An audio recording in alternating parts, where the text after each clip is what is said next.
The glass towers of Nashville gleamed like steel daggers against the Tennessee sky as 6 hands rose in perfect unison around a mahogany table.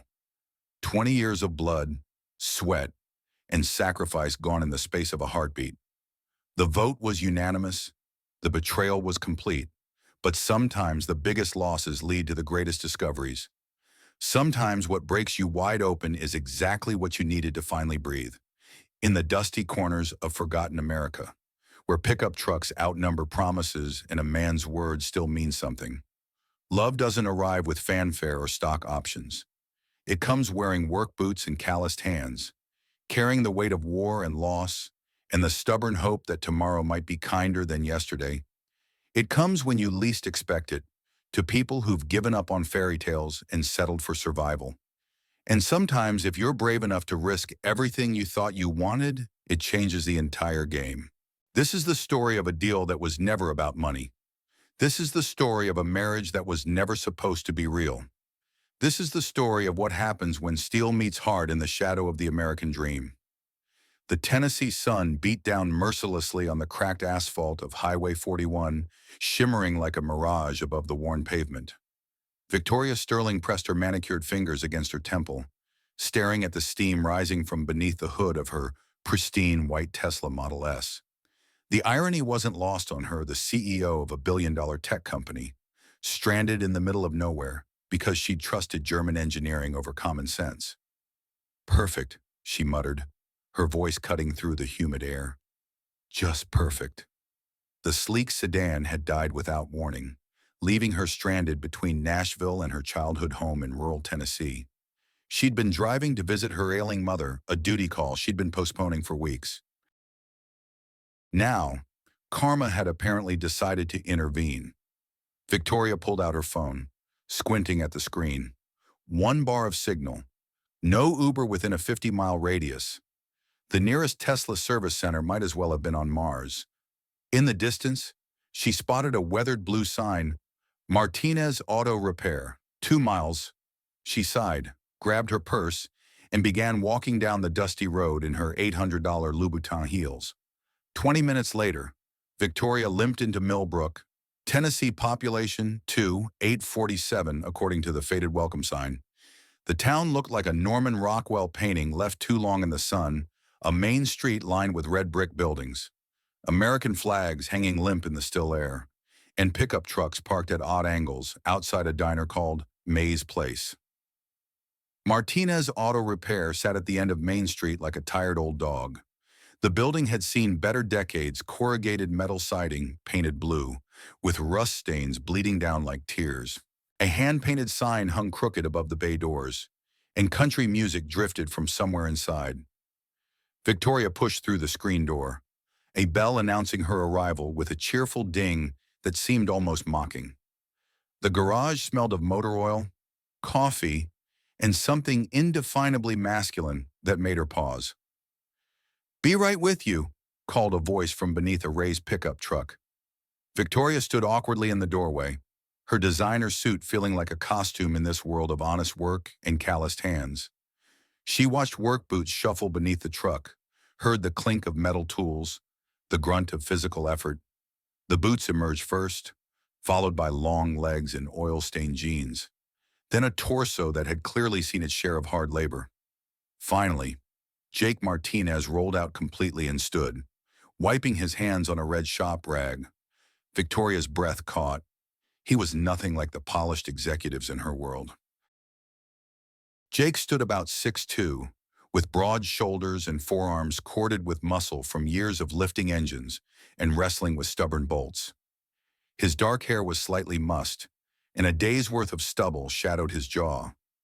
But it was his eyes that stopped her, cold, deep brown, kind, with laugh lines that spoke of a man who still found reasons to smile despite whatever storms he'd weathered.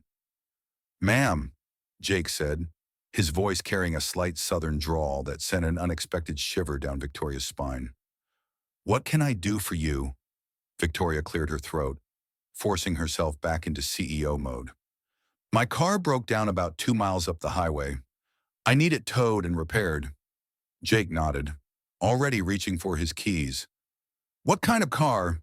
Tesla Model S. His eyebrows shot up. Well, that's not something we see every day in Millbrook. Let me grab my truck and we'll take a look. 30 minutes later, Victoria's Tesla was safely ensconced in Jake's garage, hood up like a patient on an operating table. Jake leaned over the engine compartment, his movements careful and precise. Coolant system failure, he diagnosed, straightening.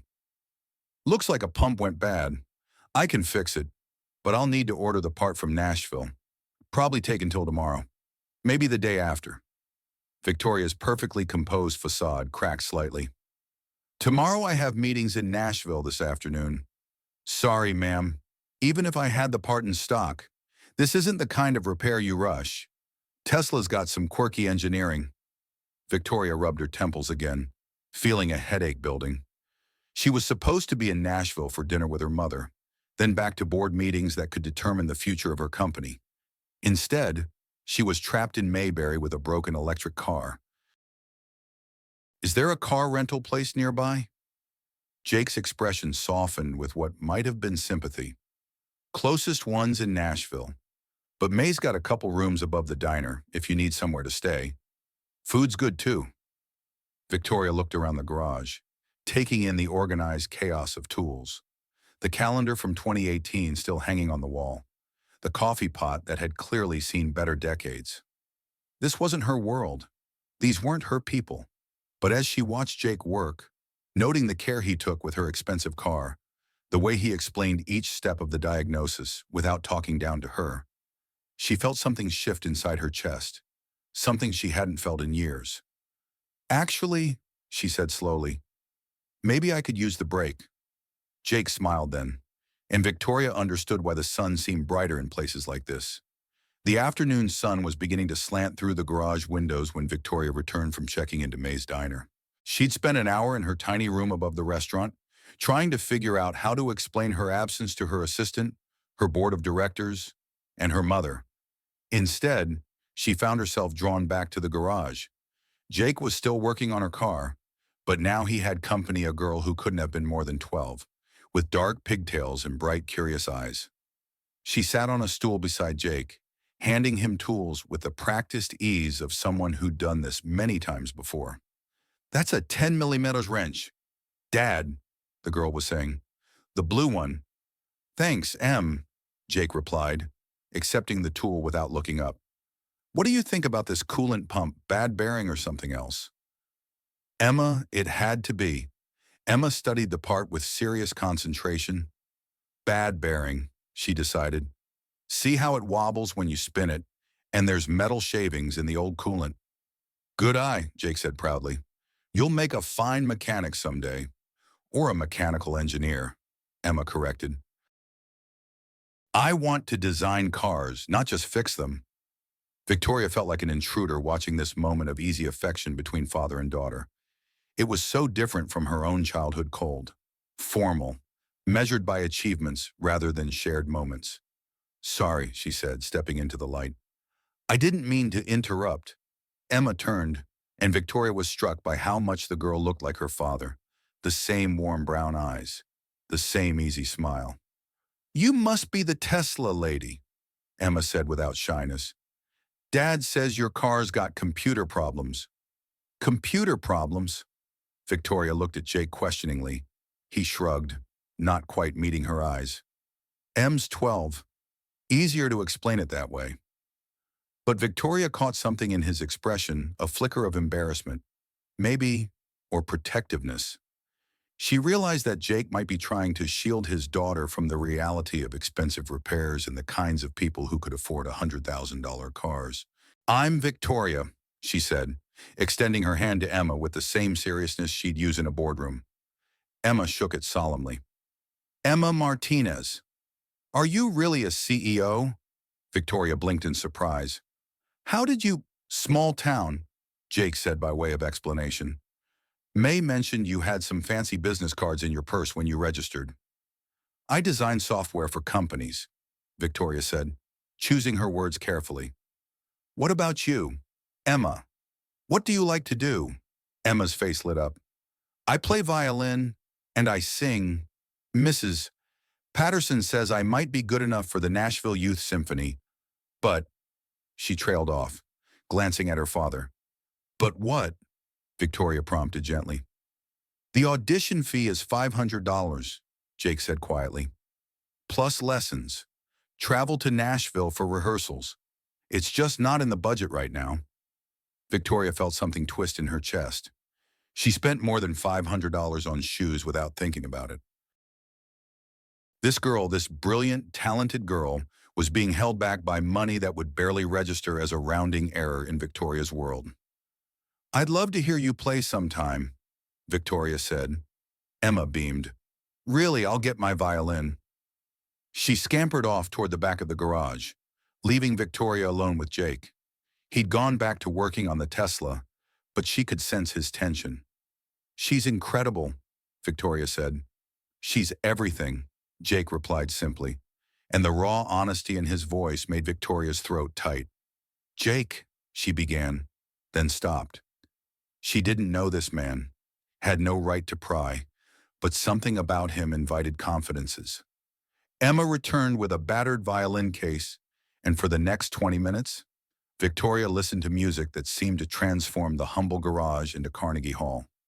Emma played with a skill and passion that took Victoria's breath away. Classical pieces mixed with haunting folk melodies that spoke of mountains and heartbreak and hope. When the last note faded, Victoria found herself blinking back tears. That was beautiful, she managed. Emma glowed with pride. Dad taught me the folk songs. Mom taught me classical before she got sick. Jake finished gently when Emma's voice failed. Victoria didn't ask for details. She didn't need to. The grief in Jake's eyes, the careful way he spoke about his wife, told her everything she needed to know. As the sun set over Millbrook, Victoria found herself helping Jake close up the garage. It was such a foreign experience turning off lights, covering equipment, the simple ritual of ending an honest day's work. In her world, the lights never went off. The work never ended. Thank you, she said as Jake locked the front door. For everything. Cars should be ready day after tomorrow, he said. I'll call when the part comes in. Victoria nodded. But as she walked back toward the diner, she found herself hoping the part would take just a little bit longer. The next morning dawned clear and bright, with the kind of crisp autumn air that made everything seem possible. Victoria woke in her tiny room above May's diner to the sound of birds and the distant murmur of morning conversation from downstairs. For the first time in years, she'd slept without checking her phone every few hours. Downstairs, May's place buzzed with the quiet energy of a small town starting its day. Farmers in worn overalls sat next to mothers in yoga pants, everyone united by strong coffee and May's legendary biscuits. Victoria found herself a corner booth and tried to blend in, though her Armani blazer made her stick out like a peacock among sparrows. You're the Tesla lady, said a voice beside her booth. Victoria looked up to see a woman about her own age, with graying blonde hair and kind eyes. She wore scrubs and had the slightly frazzled look of someone heading to work at a hospital. I'm Dr. Sarah Chen, the woman continued, sliding uninvited into the opposite side of the booth. I run the clinic here. Heard you got stranded. News travels fast, Victoria said dryly. Honey, in a town this size, your breakfast order is front-page news. Sarah signaled May for coffee. Jake Martinez is fixing your car. I hear. He seems very competent. Sarah studied Victoria with the assessing look of someone used to reading people quickly. He's a good man, been through hell, but still the first person to help when someone needs it. Victoria found herself leaning forward despite herself. What kind of hell? Lost his wife to cancer 3 years ago. Sarah, same name as me, which gets confusing, was a teacher. Fought it for 2 years before? Sarah shrugged sadly. Jake's been raising Emma alone ever since, trying to keep the garage afloat and be both parents to that girl. The coffee arrived, black and strong enough to wake the dead. Victoria wrapped her hands around the mug, using the warmth to steady herself. He's struggling financially, she said. It wasn't really a question. Aren't we all? Sarah replied. But Jake's got it worse than most. Medical bills, Emma's needs, the garage barely breaking even. He won't take charity, though. Too proud. Victoria thought about Emma's violin, about dreams deferred because of money, about a good man working himself to death to provide for his daughter. An idea began to form in her mind. Crazy, impossible. But, Dr. Chen, Victoria said slowly, can I ask you something, hypothetically?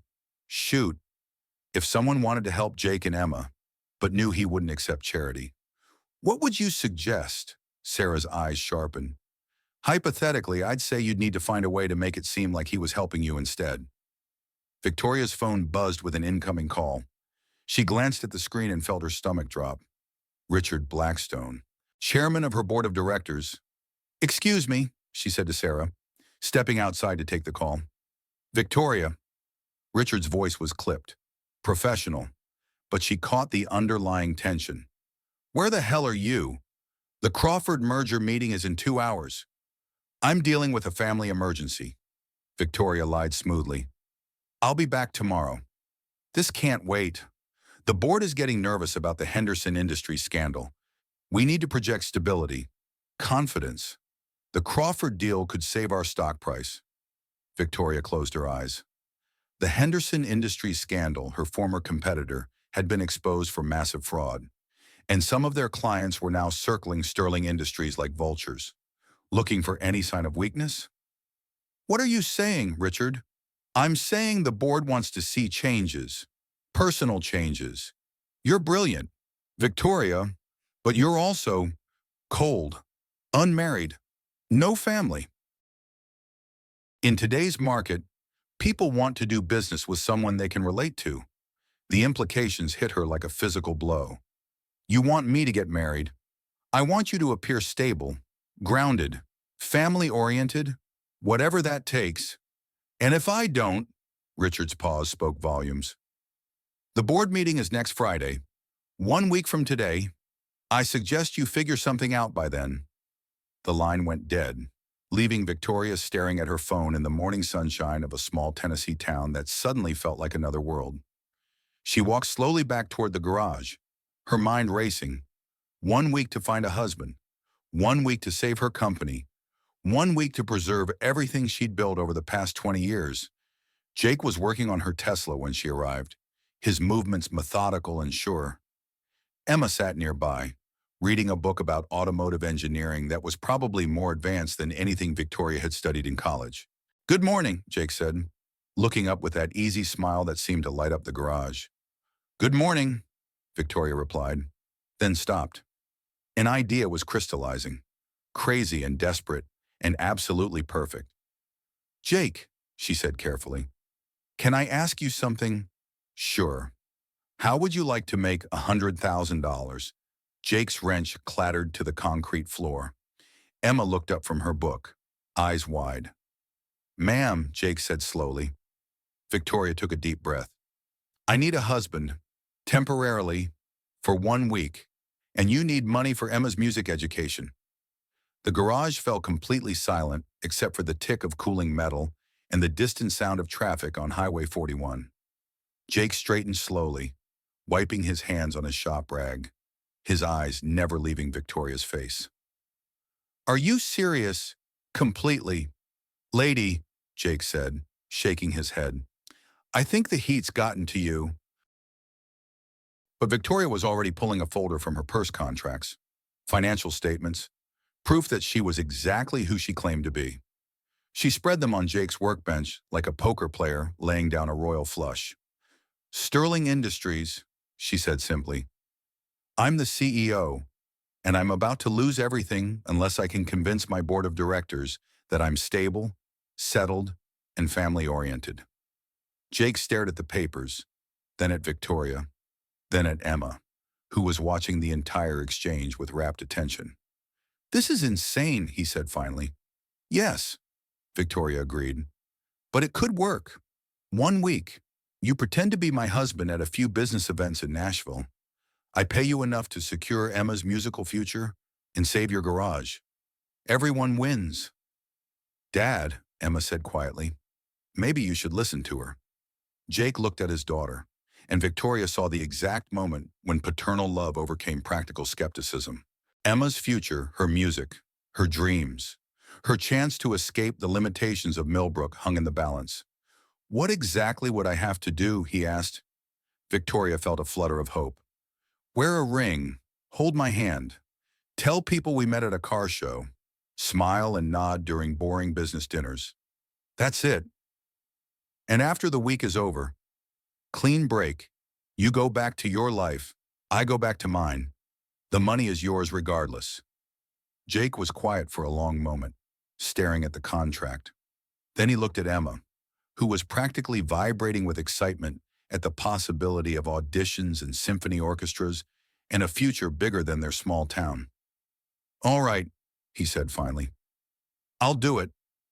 Victoria felt something that might have been relief, or excitement, or terror. Possibly all three. Thank you, she said. Jake nodded once, then stuck out his hand. Partners. Victoria shook it, feeling the calluses and strength in his grip, the warmth of skin that had never known manicures or desk jobs. Partners, she agreed. Neither of them mentioned that her hand lingered in his just a moment longer than necessary, or that when their eyes met, something electric seemed to pass between them. Emma grinned from her perch on the stool. This is going to be awesome, she announced. Victoria couldn't help but smile back. Yes, she said. I think it might be. 3 days later, Victoria found herself standing in Jake's modest living room, surrounded by the comfortable chaos of a real home. The house was small but well-maintained, with Emma's violin music scattered across an old piano and photographs covering every available surface. They were supposed to be rehearsing their love story, how they met, their first date, all the details that would convince a boardroom full of skeptical executives that their relationship was genuine. Instead, Victoria found herself drawn to a display case in the corner of the room. Military medals gleamed behind glass bronze star, Purple Heart, Combat Action Badge. The nameplate read, Sergeant First Class Jacob Martinez, U.S. Army. Iraq, Jake said quietly behind her. 2 tours. Victoria turned, seeing him differently now. The slight limp she'd noticed when he walked, the way his eyes sometimes went distant when helicopters flew overhead, the careful precision with which he approached every task. You never mentioned, she began. It's not something I talk about much. Jake moved to stand beside her, his reflection joining hers in the glass. Ancient history. Is it? Victoria asked gently. Jake was quiet for a moment, then shook his head. Sarah used to say that what happened over there made me who I am, the good and the bad. What happened? Jake sat heavily on the couch, suddenly looking older than his 35 years. IED, improvised explosive device, hit our convoy outside Fallujah. I was the only one who made it out walking. Victoria felt her breath catch. Jake, 3 good men died that day.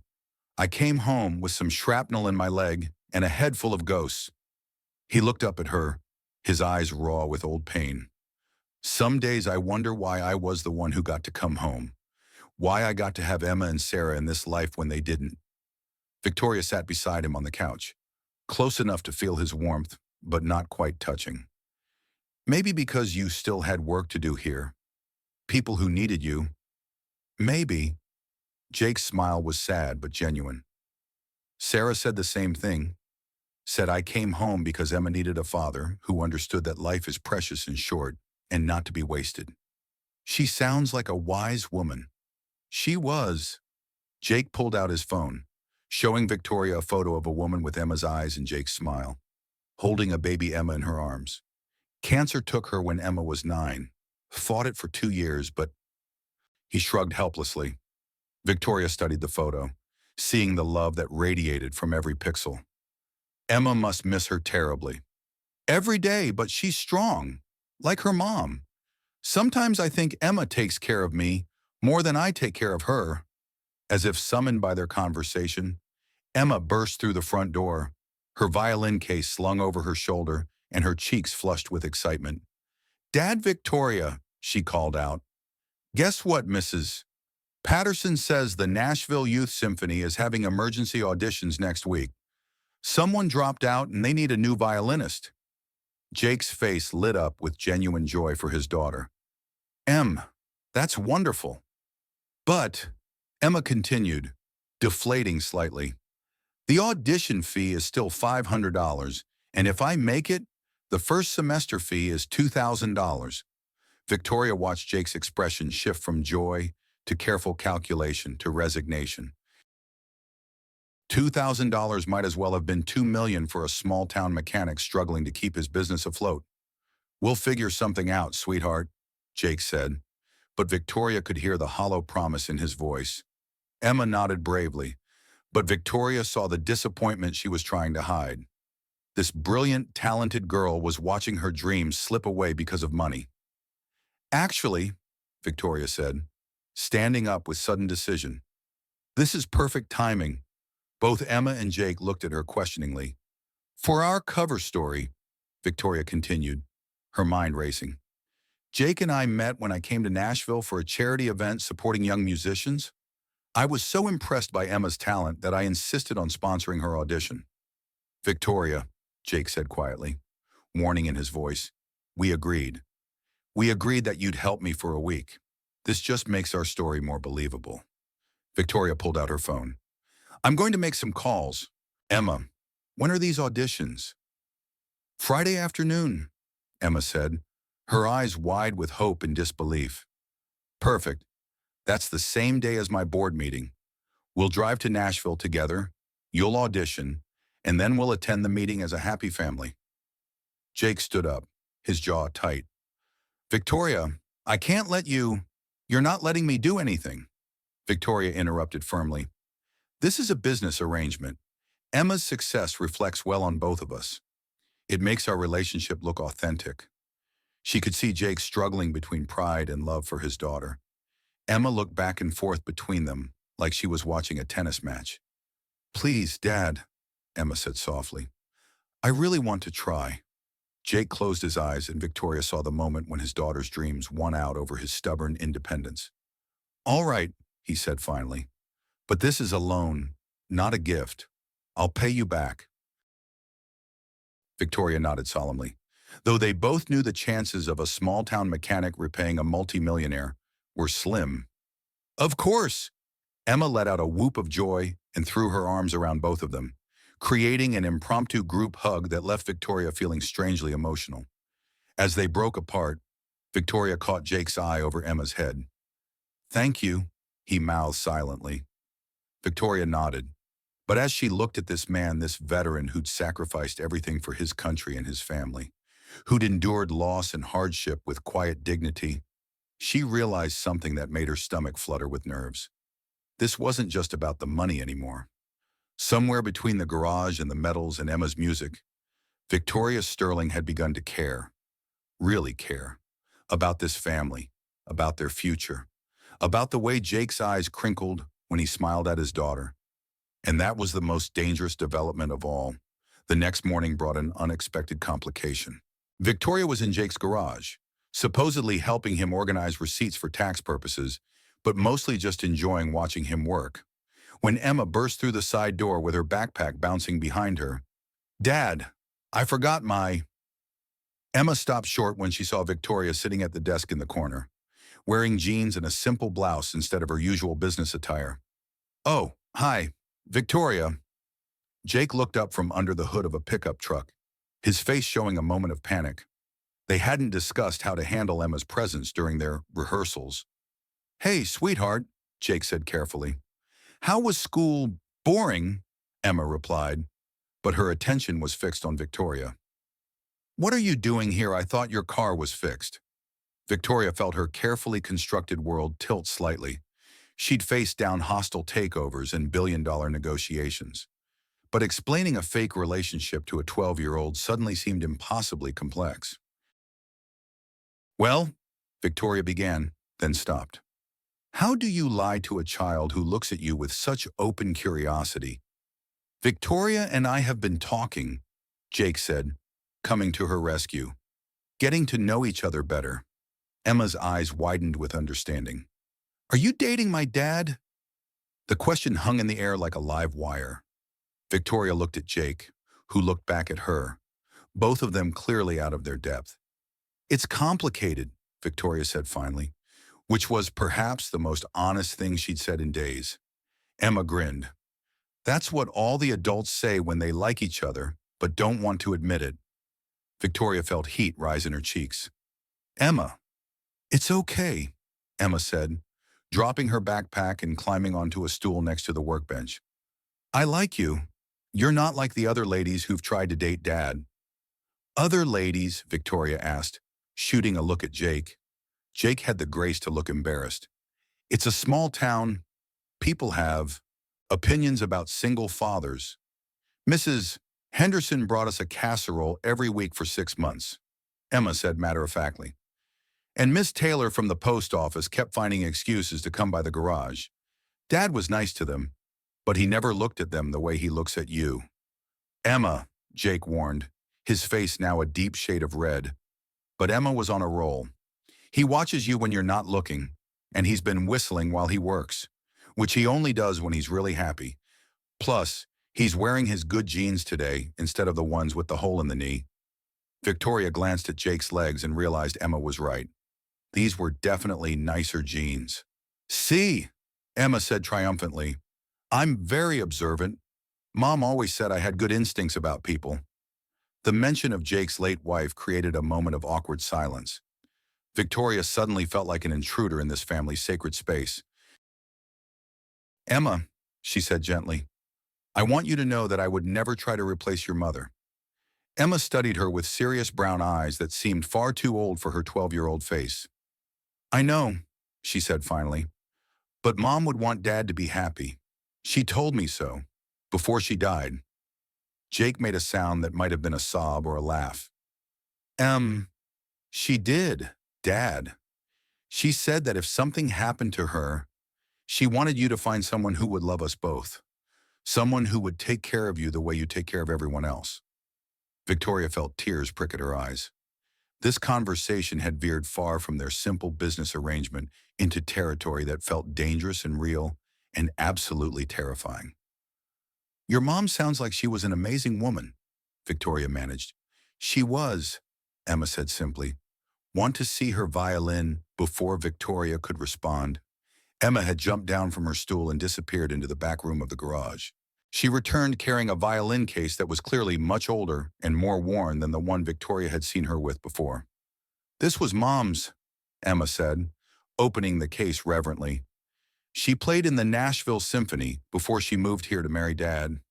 She taught me everything I know.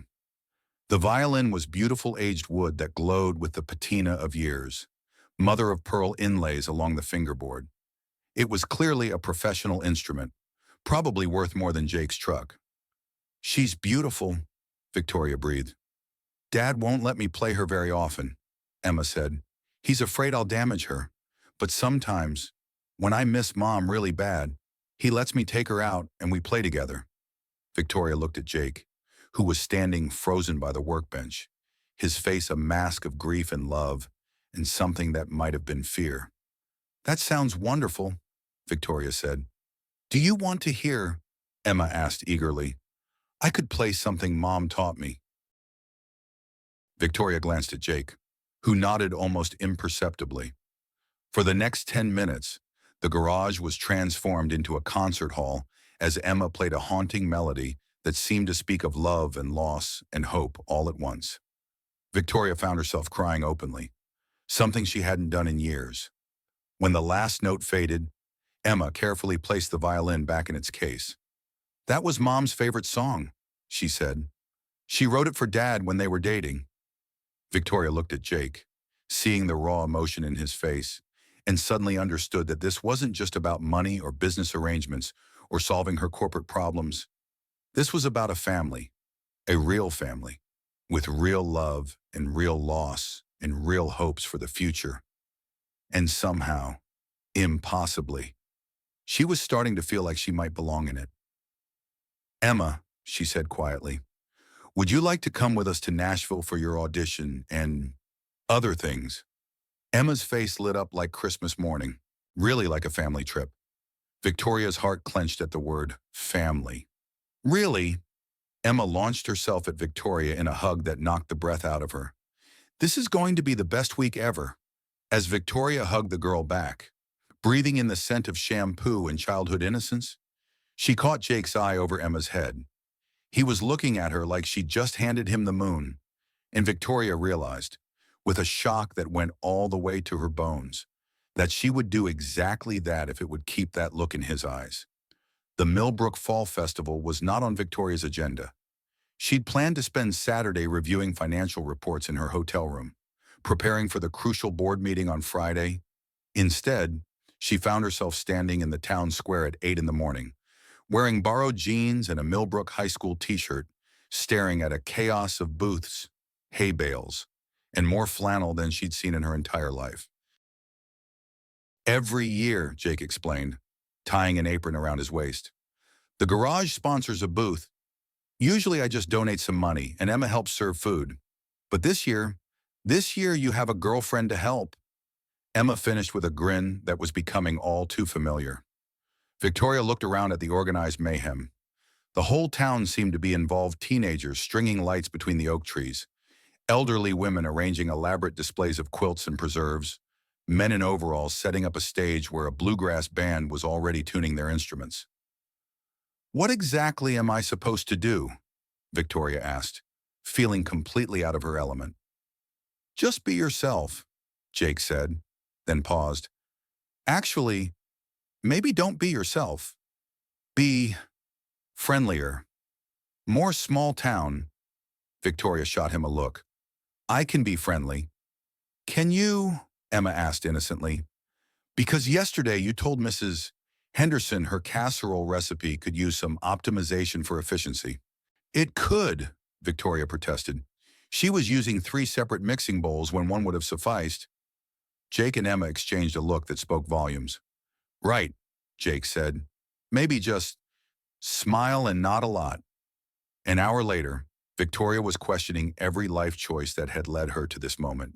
She stood behind a folding table laden with Jake's famous barbecue. Apparently, he'd been hiding culinary talents along with everything else, wearing plastic gloves and attempting to serve pulled pork to what felt like the entire population of Tennessee. It was not going well. Hi there, sugar, said a woman with a beehive hairdo and enough makeup to stock a department store counter. I'll take a sandwich, extra sauce, and you must be Jake's new lady friend. I'm Victoria, Victoria replied, attempting to smile while wrestling with the tongs. Victoria Sterling. Oh, honey, we know who you are. Word travels fast in a town this size. The woman leaned closer conspiratorially. I'm Dolores Henderson. My Herald runs the hardware store. Tell me, what exactly do you do for work? I'm the CEO of a technology company, Victoria said, finally managing to extract some pork from the serving tray. Dolores's eyebrows shot up so high they nearly disappeared into her hairline. Well, I'll be fancy, and you're from where exactly? Nashville, originally New York. The conversation was clearly being overheard by the growing line of customers, and Victoria could feel their curious stares like physical weight. And how did you meet our Jake? Asked another woman, this one wearing a church t-shirt and the kind of smile that wasn't entirely friendly. Victoria opened her mouth to recite their practice story, but before she could speak, Emma appeared at her elbow. She came to hear me play violin, Emma said smoothly. Dad brought her to my school concert, and they just clicked. The lie came so easily from Emma that Victoria felt a stab of guilt. What were they teaching this child about honesty? How romantic, Dolores said, though her tone suggested she found it anything but. And you're planning to stay in Millbrook? We haven't really discussed. She's going to help me with my audition for the Nashville Youth Symphony. Emma interrupted again. Victoria knows all about music. Victoria definitely did not know all about music. But before she could correct this misunderstanding, disaster struck. The propane tank for their food warmer chose that exact moment to malfunction, sending a small flame shooting sideways and catching the edge of their tablecloth on fire. Victoria reacted instinctively, grabbing the nearest liquid, which happened to be a pitcher of sweet tea, and dousing the flames. The fire went out, but not before sending up a cloud of smoke and leaving their entire booth soaked in sticky tea. The crowd that had gathered to gawk at the city woman suddenly burst into applause. "Quick thinking," called out Harold Henderson. "Good reflexes," agreed someone else. But Victoria stood there dripping with tea, feeling like she'd failed some crucial small-town test. In her world, problems were solved with phone calls and money. Here, apparently, they were solved with sweet tea and community spirit. Jake appeared at her side, having witnessed the entire debacle from where he'd been setting up the sound system for Emma's performance. "You okay?" he asked, and the genuine concern in his voice made Victoria's throat tight. "I'm a disaster," she said quietly. "I don't know how to do this. Jake, I don't know how to be normal." Jake looked around at the crowd, which was already dispersing now that the excitement was over. Several people were helping clean up the mess without being asked, and Mrs. Patterson from the music store had appeared with fresh tablecloths. "See that?" Jake said, nodding toward the impromptu cleanup crew. "That's what normal looks like here. People helping people. And you just protected Emma and me from a fire without thinking twice about yourself. I'd say you're doing just fine." Victoria looked down at her tea-soaked clothes, then at Emma, who was beaming at her like she'd just saved the world. "Besides," Jake added with a grin, "now you're officially baptized into Millbrook society. Nothing says local like a public disaster at the fall festival." Despite everything, Victoria found herself laughing. Is that really how it works? Absolutely. Ask anyone here about their first festival story. I guarantee it involves some kind of embarrassing incident. As if to prove his point, Dr. Sarah Chen appeared with a knowing smile. "I see you've had your initiation," she said to Victoria. "Mine involved a runaway pig and a very unfortunate white dress. Welcome to the club." The rest of the day passed in a blur of activities that Victoria had never imagined herself participating in. She judged a pie contest badly, attempted to dance to bluegrass music worse, and somehow found herself volunteering to help with the three-legged race disastrously. But the strangest thing was that despite her constant failures at small-town life, people kept treating her with kindness.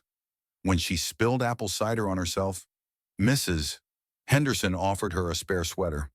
When she couldn't figure out the rules of the cornhole tournament, a group of teenagers patiently explained them 3 times. When she got lost trying to find the bathroom, old Mr. Murphy not only gave her directions, but told her a long story about his grandson, who worked in computers in Atlanta. By the time Emma took the stage for her violin performance, Victoria felt like she'd been through some kind of strange cultural immersion program. Emma played beautifully, as always. But this time Victoria noticed something different. She wasn't just playing for an audience, she was playing for her community. These people had watched her grow up, had supported her family through her mother's illness, had probably changed her diapers and taught her to ride a bike. When the last note faded and the applause began, Victoria found herself crying again. "She's something special, isn't she?" said a voice beside her. Victoria turned to see an elderly man with kind eyes and work-worn hands. "Yes, she is. Jake's done a good job with her. Not easy. Raising a child alone." The man studied Victoria with the direct gaze of someone who'd lived long enough to see through pretense. "I'm Walter Murphy. I knew Jake's father." "Victoria Sterling. I know who you are, Miss." "Question is, do you know who you are?" Before Victoria could ask what he meant, Walter had melted back into the crowd, leaving her standing there with tears on her cheeks and a heart full of emotions she couldn't name. Later, as they cleaned up their booth under the glow of string lights, Jake bumped her shoulder gently with his. "So," he said, "how was your first small-town festival?" Victoria looked around at the paper plates and sticky tables, at Emma chattering excitedly with her friends, at the community that had somehow embraced her despite her obvious incompetence at their way of life. Terrifying, she admitted, and wonderful, and completely unlike anything I've ever experienced. Jake smiled, and in the golden light of the autumn evening, Victoria thought he was the most beautiful thing she'd ever seen. Gooding, he said, because this is just the beginning. Victoria's heart skipped a beat, and she realized he wasn't just talking about the festival. The Sterling Industries boardroom occupied the entire top floor of a glass tower in downtown Nashville, offering a panoramic view of the Cumberland River and the city beyond. Victoria stood at the floor-to-ceiling windows, watching traffic crawl along the interstate below, and tried to calm her racing heart. This was it, the moment everything would either come together or fall spectacularly apart. Behind her, Jake adjusted his tie for the 10th time in 5 minutes. Victoria had insisted on buying him a proper suit for the occasion, and the result was devastating. The navy blue wool was perfectly tailored to his broad shoulders and lean frame, transforming the small-town mechanic into someone who looked like he belonged in these halls of power. Emma sat in one of the leather chairs around the conference table, wearing a navy dress that matched her father's suit and looking far more composed than either adult in the room. Her violin audition had gone perfectly that morning. The conductor had practically offered her a spot on the symphony on the spot, and now she was riding high on confidence and dreams coming true. "Remember," Victoria said, turning from the window, "we met 18 months ago at a charity gala for young musicians. I was so impressed by Emma's talent that I insisted on sponsoring her musical education. We've been dating for a year, engaged for 6 months." "Got it," Jake said, though his voice was tight with nerves. "And we're planning a Christmas wedding. Small ceremony, just family and close friends, very private, very tasteful." Victoria had drilled the story into them until they could recite it in their sleep. It was perfect, believable, exactly the kind of thing the board wanted to hear. The conference room doors opened, and Richard Blackstone entered with the rest of the Sterling Industries board of directors, 7 people who collectively controlled billions of dollars and thousands of jobs, including Victoria's. "Victoria," Richard said, his smile not quite reaching his eyes. "So good to see you looking settled." The word carried weight, and Victoria felt Jake tense beside her. "Richard, I'd like you to meet my fiancé, Jake Martinez, and his daughter Emma." Jake stepped forward with the confidence Victoria had coached into him, extending his hand.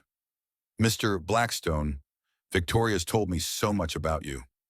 Has she indeed? Richard's handshake lingered a beat too long, his eyes assessing.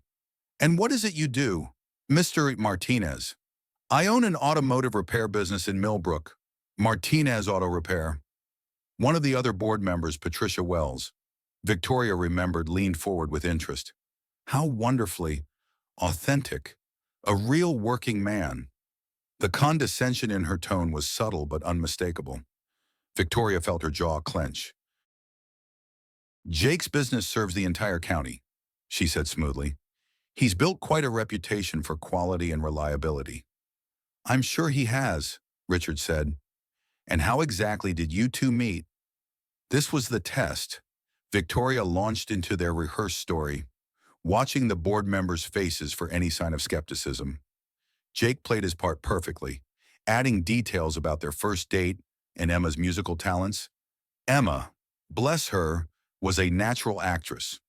When asked about her impressions of Victoria, she spoke with the genuine affection of a daughter for a beloved stepmother-to-be.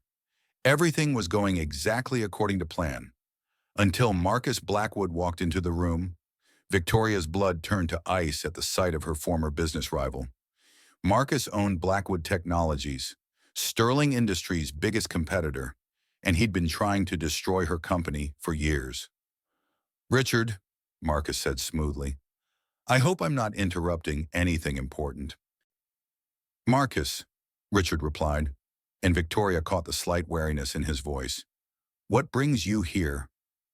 "Oh, just some interesting information that came to my attention. About Ms. Sterling's sudden engagement." Victoria felt the world tilt sideways. Beside her, Jake had gone very still. Marcus smiled, the expression predatory. You see, I couldn't help but be curious about this whirlwind romance. So I did a little research into Mr. Martinez here. He produced a tablet, swiping to display what looked like financial records. Fascinating reading. It seems Mr. Martinez's business has been in serious financial trouble for months, behind on loan payments, facing foreclosure, and then, just 1 week ago, a mysterious $100,000 payment appeared in his account. The boardroom fell silent except for the hum of air conditioning and the distant sound of traffic 20 floors below. From an account, Marcus continued, registered to one Victoria Sterling. Victoria felt the carefully constructed walls of her life crumbling around her. The board members were staring at her with expressions ranging from shock to disgust to barely concealed glee. Is this true? Richard asked, his voice deadly quiet. Victoria's mouth felt like sandpaper. I can explain. Oh, I think it explains itself quite nicely, Marcus said. Our esteemed CEO paid a desperate man to pose as her fiancé, a rather pathetic attempt to manipulate the board. Wouldn't you say? Jake stepped forward, his face flushed with anger and humiliation. Now wait just a minute. Mr. Martinez, Marcus interrupted smoothly. I understand your position. A man will do almost anything to provide for his child. No judgment here. The words hit like physical blows. Victoria saw Emma's face crumple with confusion and embarrassment, saw Jake's shoulders slump with defeated shame. Get out, Victoria said quietly. I'm sorry. Marcus raised an eyebrow. Get out, Victoria's voice rang through the boardroom. This is a private board meeting, and you have no business here. Actually, Richard said slowly, I invited him, given the irregularities in your recent behavior. The board felt it might be wise to explore other options for leadership. The betrayal hit Victoria like a physical blow. Richard, who she'd mentored, who she'd trusted with her company's future, had been planning this coup all along. So, Richard continued, I believe a vote of no confidence is in order.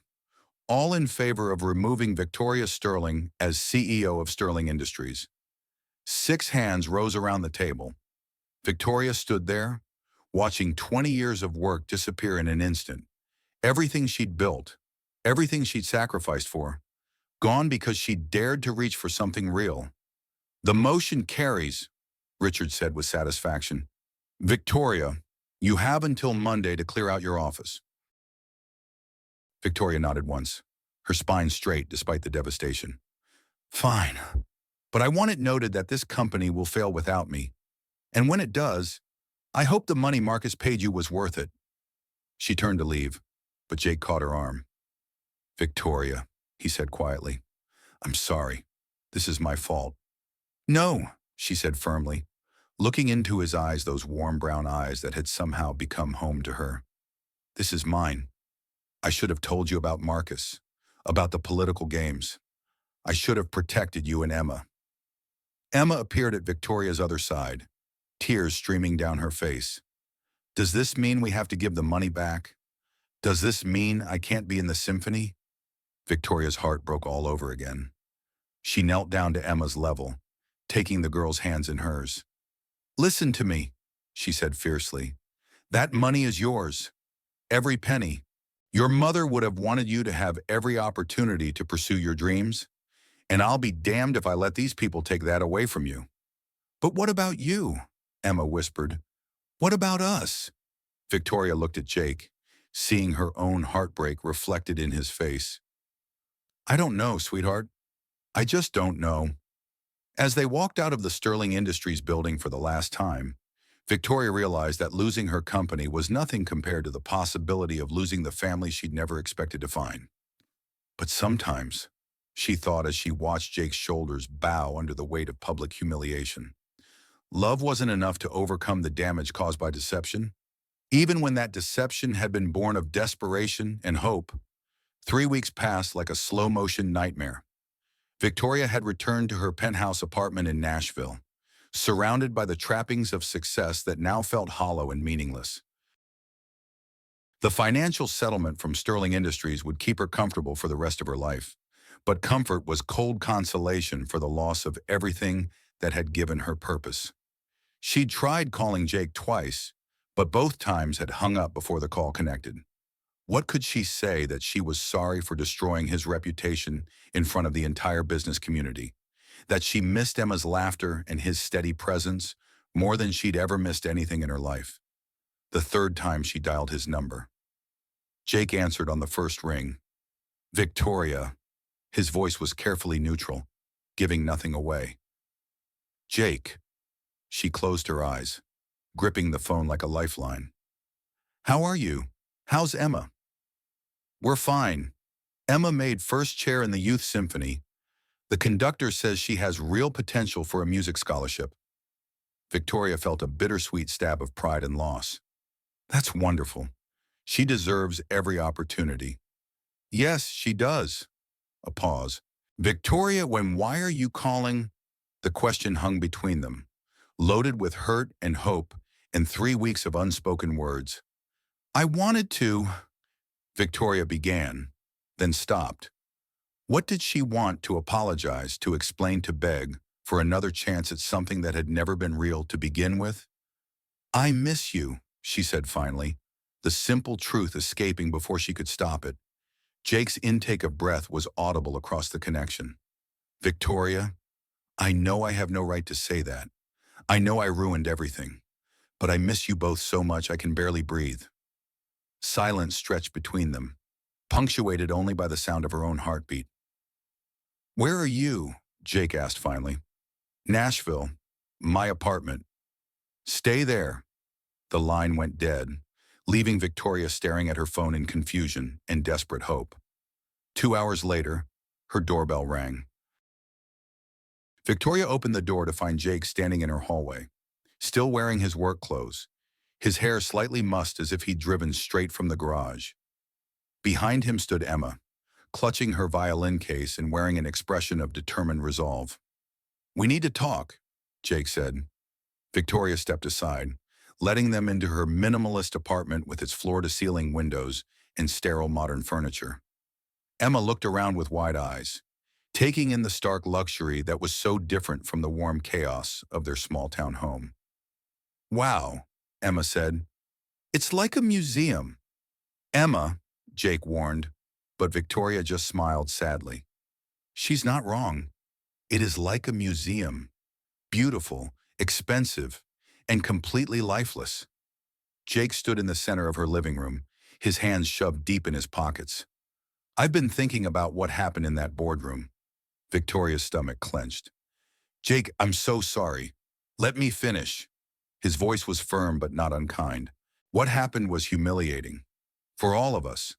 Emma got to see adults lying and scheming and using each other. I got to be exposed as someone who could be bought, and you lost everything you'd worked for. Victoria nodded, unable to speak past the lump in her throat. But, Jake continued, I've also been thinking about why it hurt so much.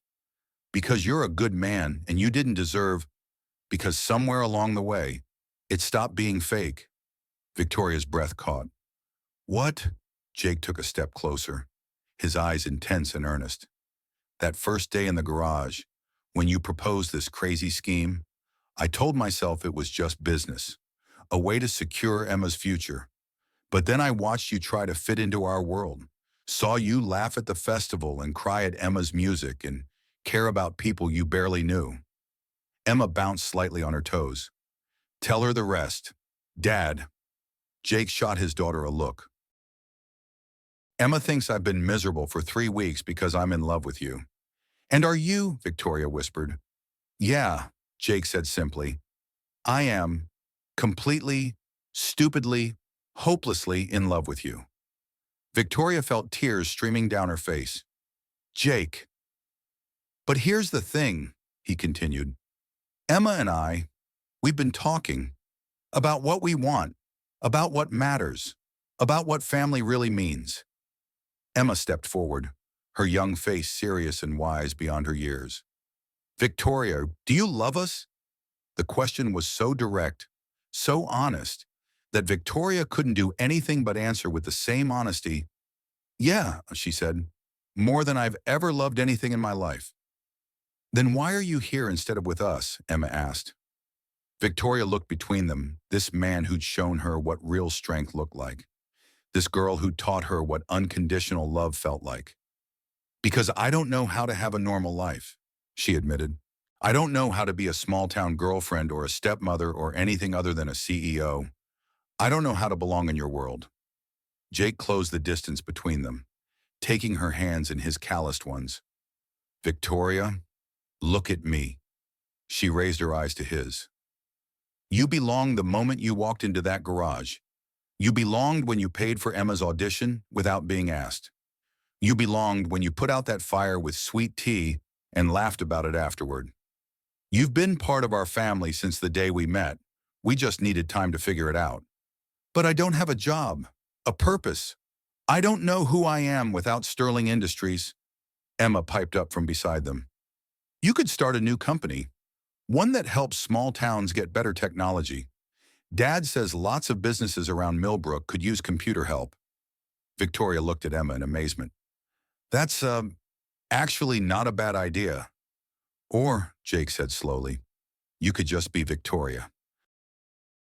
Emma's stepmother, my wife, a member of the community. Sometimes that's enough." Victoria thought about the penthouse around them, about board meetings and stock prices, and all the things that had driven her life for 20 years. Then she thought about Emma's violin music filling the garage, about Jake's hands steady on her shoulders, about the way the people of Millbrook had welcomed her, despite her obvious incompetence at their way of life. "I want to come home," she said quietly. Jake's face broke into the smile that had been haunting her dreams for 3 weeks. "Then come home." "It won't be easy," Victoria warned. "The press will probably follow us for a while, and I don't know how to do normal things like grocery shopping or PTA meetings or—" Emma interrupted with a giggle. "Victoria, you learned how to put out fires with sweet tea. I think you can handle the PTA." Jake pulled Victoria into his arms, and she breathed in the scent of motor oil and soap and home. "Are you sure?" she whispered against his chest. "I've never been more sure of anything in my life," he murmured into her hair. Emma threw her arms around both of them, creating the group hug that had become their signature move. "So," Emma said, her voice muffled against Victoria's shoulder, "does this mean we're really going to be a family?"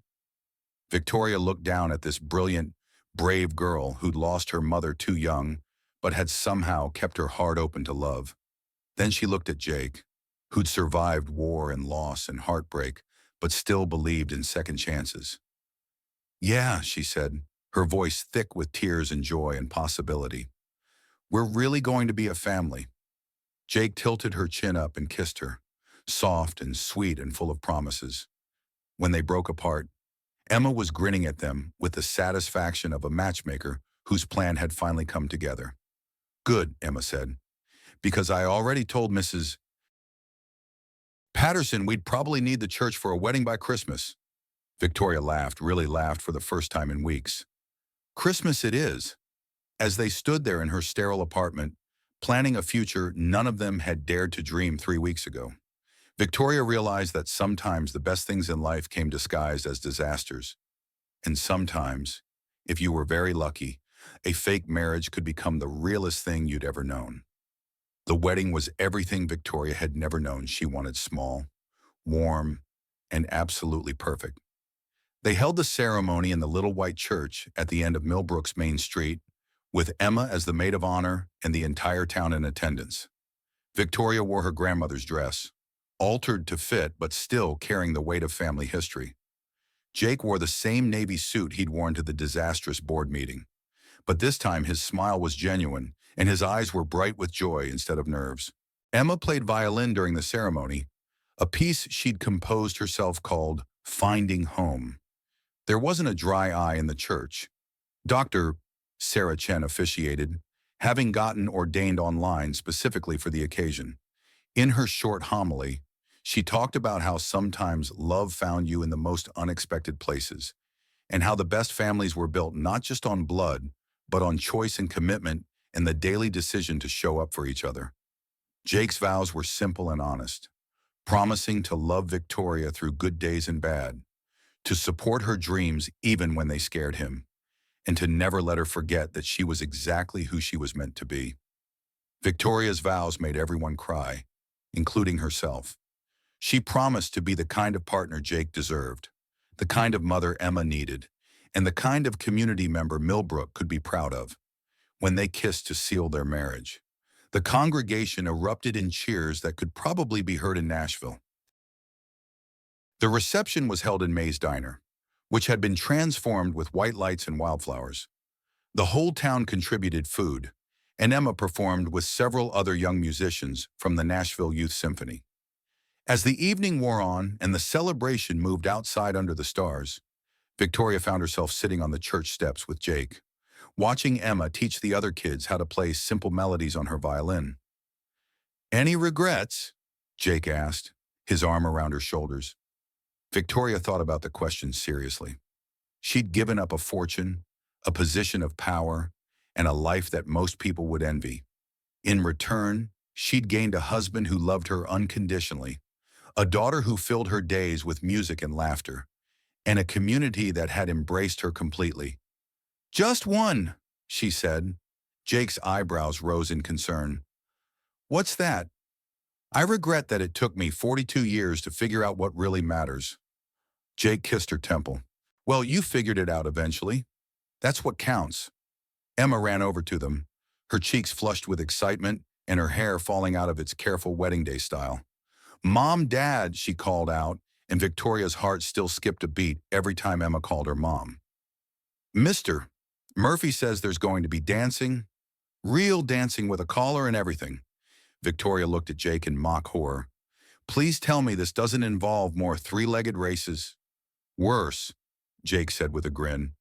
"Square dancing." "I don't know how to square dance." "Neither do half the people here," Emma said cheerfully. "That's what makes it fun."